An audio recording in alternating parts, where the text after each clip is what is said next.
Today we're going to tackle one of the most target-rich stories in the Bible, which is the prodigal son.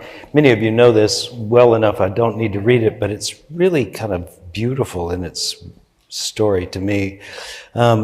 Essentially, it's preceded in the Gospel of Luke by two other stories. One is the one where Jesus says, if you had 100 sheep and one was lost, wouldn't you leave the 99 and go get the one? And that comes after. Next one is about the woman who has 10 coins, loses one, and sweeps the whole house and doesn't rest until she finds it. But I don't think those stories really relate that much to the prodigal son. I mean, it sounds like it's sort of the same thing, redeeming someone. But the interesting things about the prodigal son story is that there are two brothers.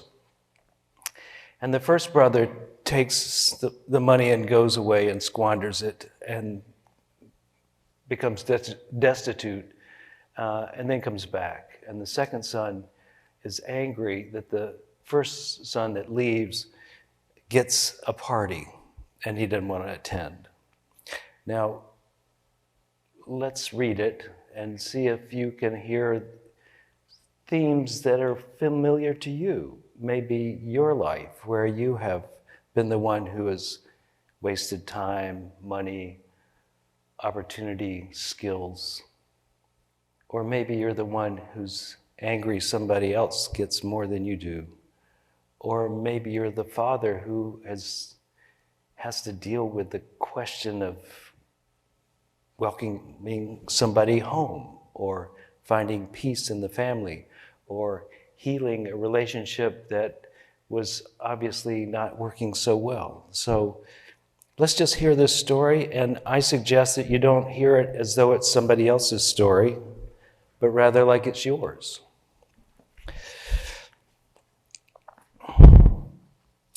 The great part about this is that different books call it the prodigal son. This book calls it the lost son. To illustrate the point further, Jesus told this story. A man had two sons. The younger son told his father, "I want my share of your estate now instead of waiting until you die." Don't we all? So his father agreed to divide his wealth between his sons. A few days later, the younger son packed up all his belongings and took a trip to a distant land, and there he wasted all his money on wild living. I'm sure this is nobody else's story in here. It really is.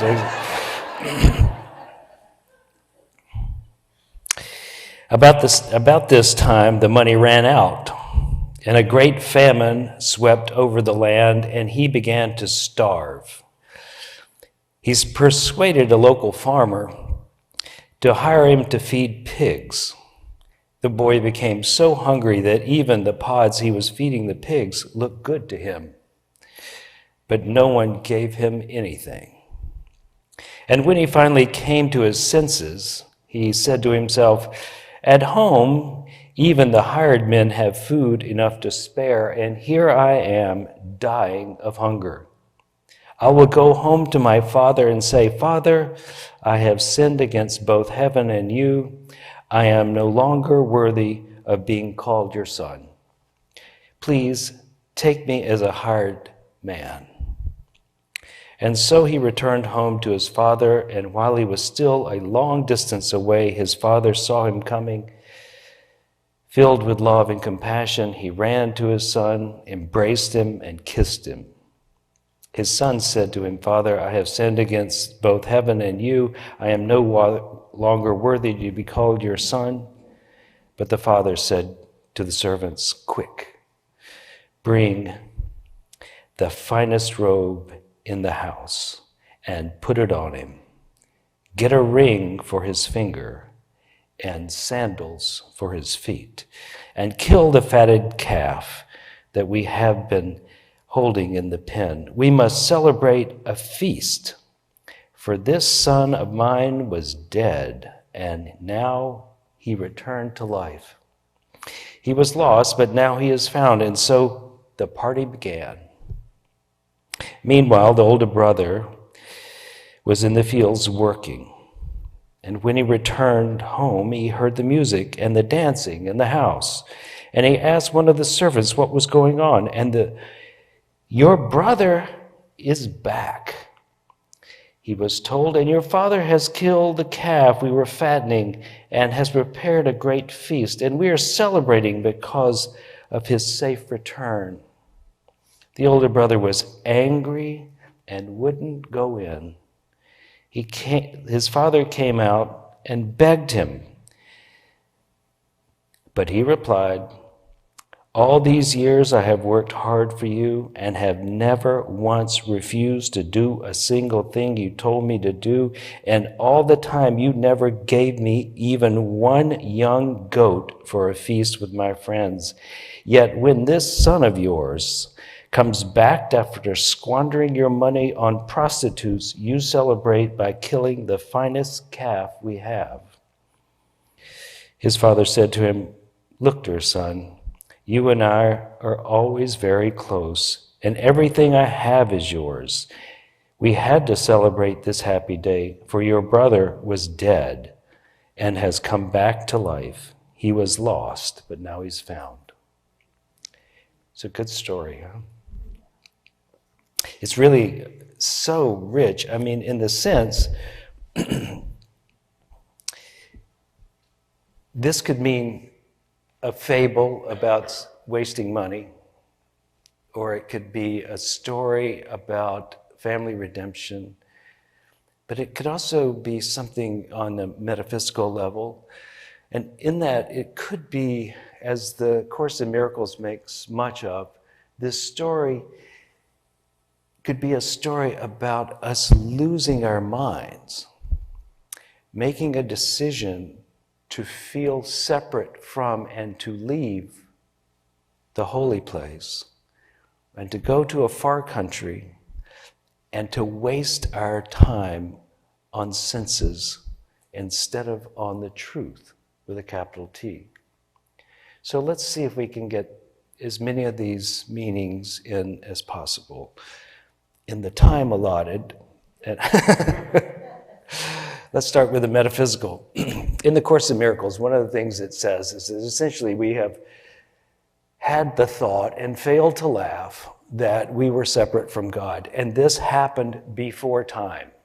This is not happening in this world at this level. This is not the case of we're consciously aware of making that decision because it happened prior to our existence in the physical form. And there is a veil of forgetting that keeps us from knowing a decision we made, actually the Son made. So when the Course in Miracles is talking about the Son, as I understand it, they're not talking about Jesus alone or you alone, but all of us as the collective Son, the one Son now shattered into a billion pieces. But that one decision by humanity, essentially, that which is now individualized as each of us, that decision was that we were not with God anymore. And that because we were not with God, the Course would say that we felt like God would be angry, and we took up guilt as a pastime. And we have formed this world out of the thought that we are separate from God. And that's why this world can only work so well, because it wasn't really designed for us to find happiness here. This is the Course's story. Now we can make it better, but we can't make it perfect because we're missing the critical understanding that there is no way in heaven that you could be separate from God. And this lack of deep and profound decision that we are still at one with God has led us to act as though we are separate and special, and our individualized consciousness is what really matters. Our bodies in particular are what matters. And so we live through our senses. We are in the far country from the divine. And that far country, you live by your senses until you're used up and die. And that's their story. And that's a pretty interesting story, isn't it? In some ways, you know, you have to feel like it's true. Something strange about being born on earth, isn't it? Do you ever wonder what the heck we're doing here? And why it's so difficult for so many of us, and why even when it's easy, we're never happy. I mean, have you ever just seen people just go, like, I'm just happy and I have nothing to say about anything other than life is good. And don't you hate it when people say it's all good? It's like, you're wrong. I know a lot that's not good here. So this is the milieu that we live in. And one of the things we can do is improve it. But one thing we'll never get by just living by the senses is the realization that there was never a need for us to feel separate and afraid in the first place. That it all came about because we had a thought that we didn't investigate enough, and so we thought it was true. And how strange, if you really think about it, how would you be separate from God if God emanated you in the first place? Like, how is sunlight separate from the sun? You know, or how is the saltiness separate from the ocean? Or the wave not a part of the ocean? How could that be? But yet we live most of the time with this deep and profound fear that something could happen to us. And it can happen to the body, and does happen to the body, and it can happen to our ego, but to the part of us which is at one with the divine, nothing can happen. The eternal is eternal. That which is at one with the source is always alive and well. And this is a profound teaching that through the ages keeps percolating up, be it in the East or the West. It percolates up that you're not what you appear to be. You are more than that. You are not limited by your body. Now, the body can be incarcerated. The body can be ill. The body can lose. The body can die. But that which you are prior to this existence, you will continue to be past this existence. You are not that. You are more than that. Let that be one of the ways we can interpret this story. The second one is more like regular life. How many of us have left our families? Now, I know most of you have left your original spiritual family, or you wouldn't be here, so that's really nice. And sometimes to grow, we have to leave the circumstances that we were thrown in, that we need to break what is not fixable. And so some people do leave. And with that, there comes a sense of rejection in the family. Have you noticed that also? Like, you can't leave us, we leave you. And you can't come back, you left, right? And how many hearts have been broken on this plane of existence by the very fact that they can never go home again? That they're estranged from their parents or the parents from their children. Brothers and sisters are separated and angry with each other. There's a sense of loss of home in a very real way. And that the thing that holds us there in that far country of our separateness, in the Course in Miracles and in our family, is the same thing, is we do not feel like we are part of anymore, that we have been lost, that we are no longer family, then it seems to me like everybody loses in that situation. Sometimes it's necessary, but quite often I think it is that we have believed so much in the power of guilt, that we are wrong, that they are wrong, that something's wrong here, when in fact it's just the outpicturing of a crazy world. The outpicturing of our ego living out the idea that we're a body and an ego and we can be hurt. And forgetting so completely that we are holy, whole, and always have been. This holy wholeness that we are inside would be a redemptive balm on the source of our sorrow and anguish, if we could remember it deep enough. But one of the problems about remembering deep enough is that if you're holding anger and unforgiveness, your mind cannot leave it far enough to get back to that place, to get back to where love is your currency, where you are more spirit than matter. You can't get there if you're holding anger and unforgiveness. And you're broken and can't get home until you practice that very art of loving and forgiving. And so even though this world can't be perfect, it can be so much better. And it can be so much better by using the practice of forgiveness, of forgiving yourself. You got to do that. If you don't practice that, you're going to be crummy at practicing it on anybody else. Because the standards by which you live toward yourself, you will point toward others, and vice versa. If you are great at forgiving someone else, there's a really good chance you're going to have no problem forgiving yourself. Or in my case, indulging myself. Or is that the far country? I can't, I'm not sure.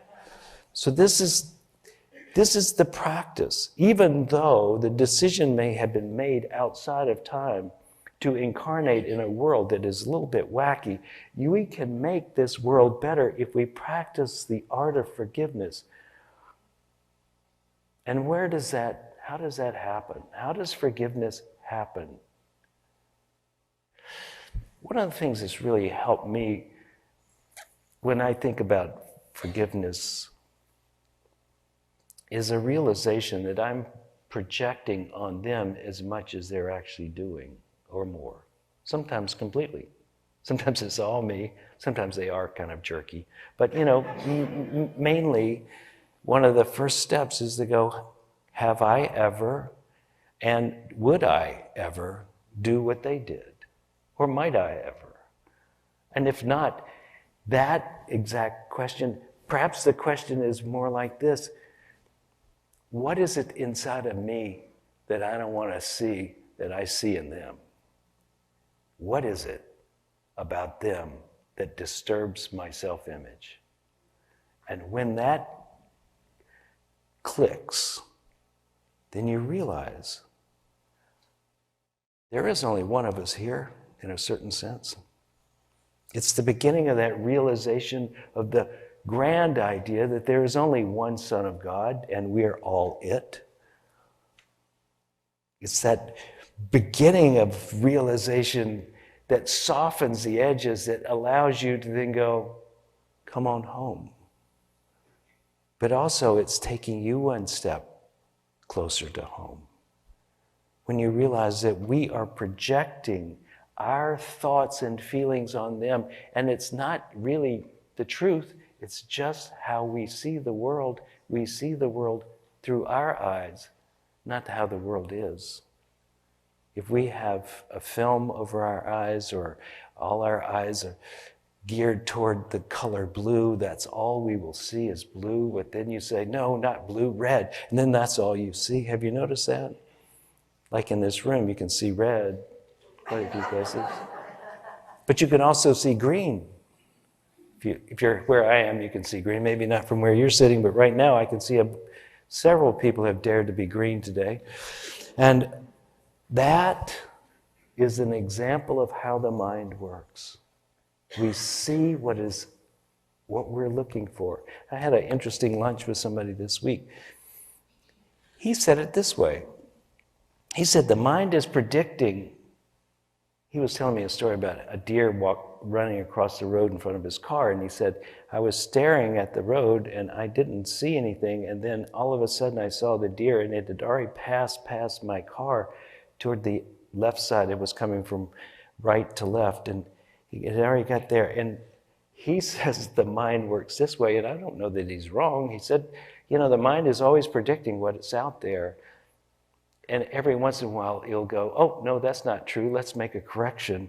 And then he saw the deer. It was like the deer was always moving across there, but he didn't see it until the mind had a chance to correct. Interesting thought, but not that far off, don't you think?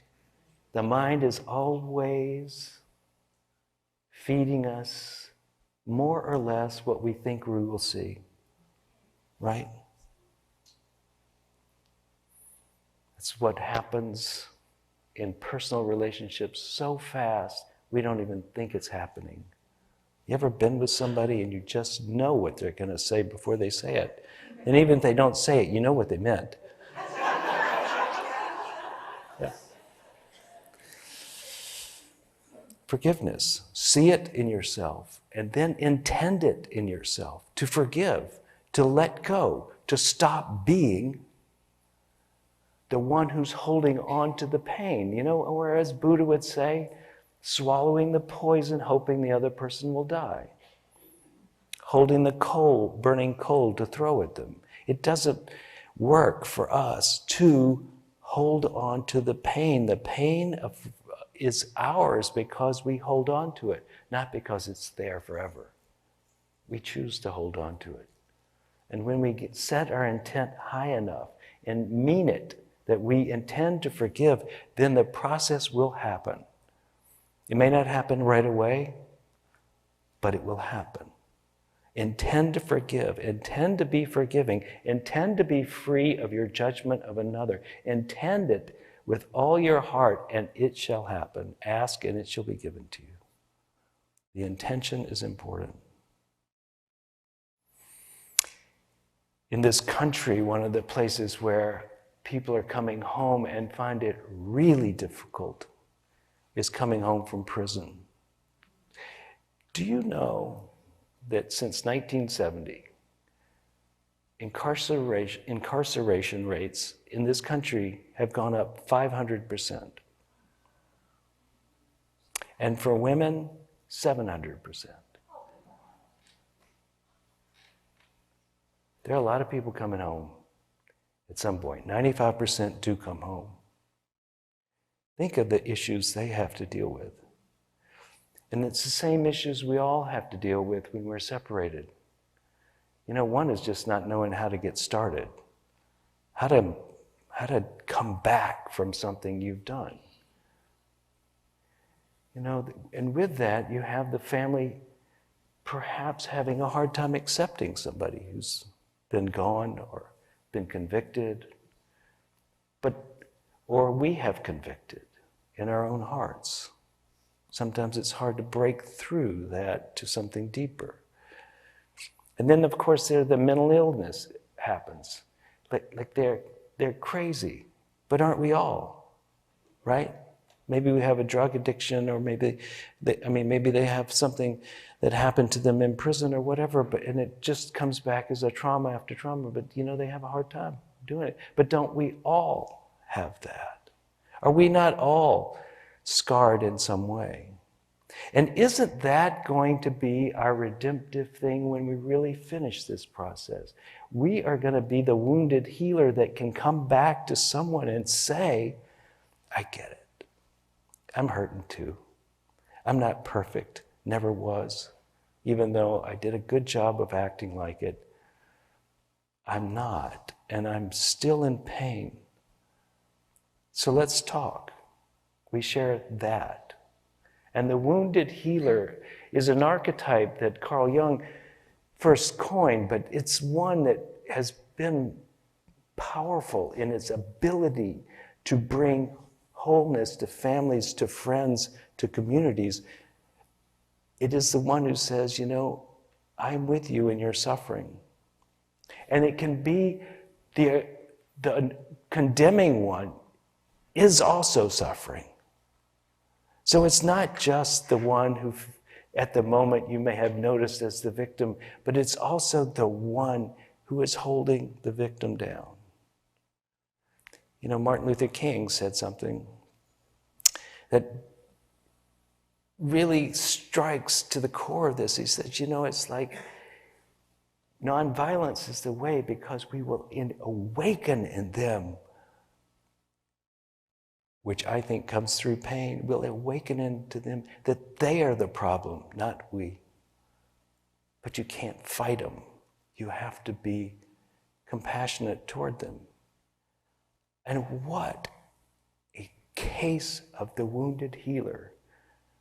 What better nationwide example of that than the civil rights movement that basically took the blow and found enough room to allow the other person the time and the brutality to realize who was at fault, who was weak, who was wrong.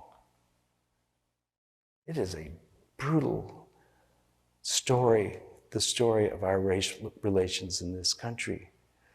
But much of the progress has happened when someone was strong enough to hold the pain without striking back. And to hold the pain to see in another what only the God self in you can see. Their soul, their oneness, their divinity.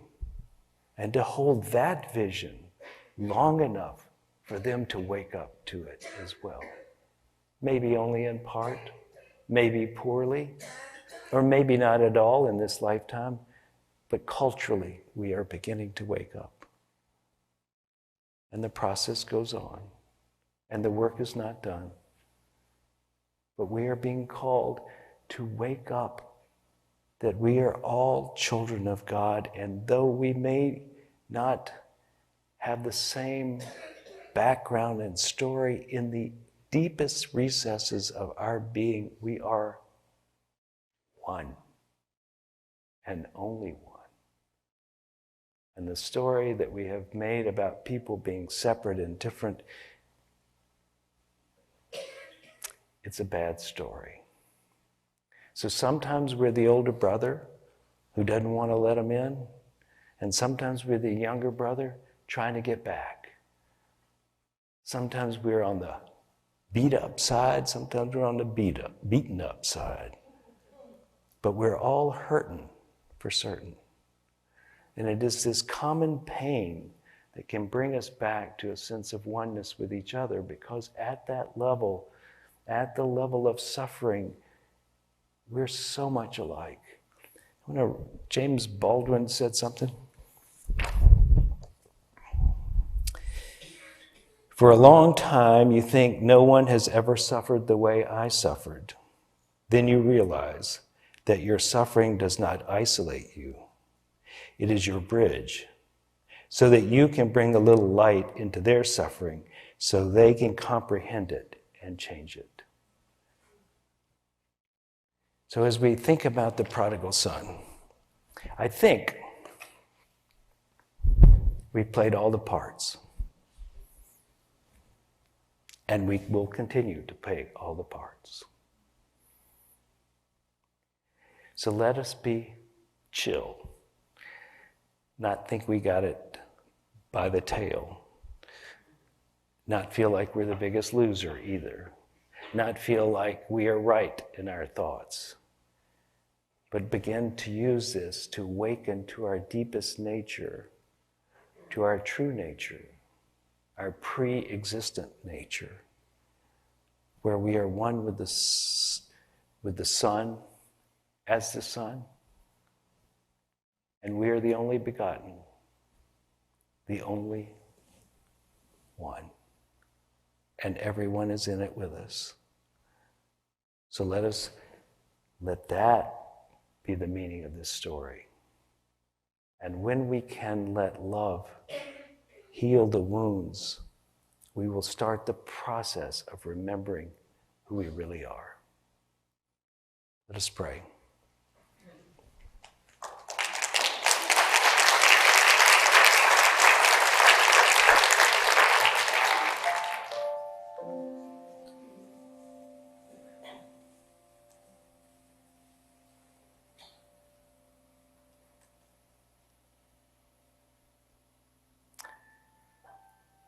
Feel your own heart.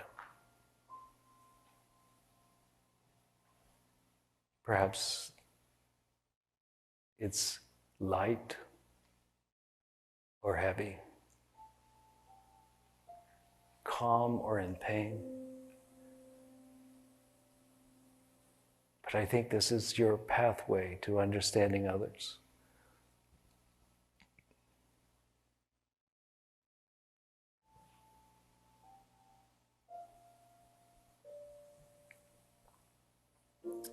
Feel the love that exists there.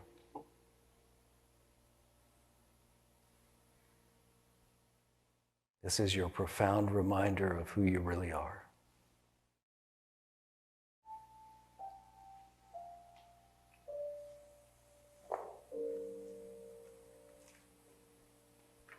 So as we return to our heart over and over. And it is sensitive. Perhaps we will learn how to be compassionate toward others, toward ourselves, and learn to let go and come home whole.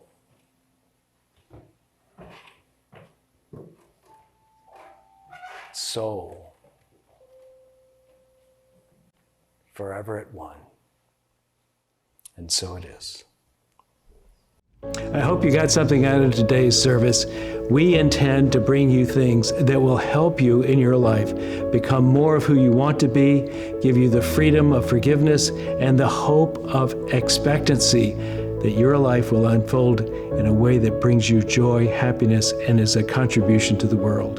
If you would like to contribute to this ministry, please go to unitytriangle.org, hit the donate button, and it will lead you into an easy way of doing that.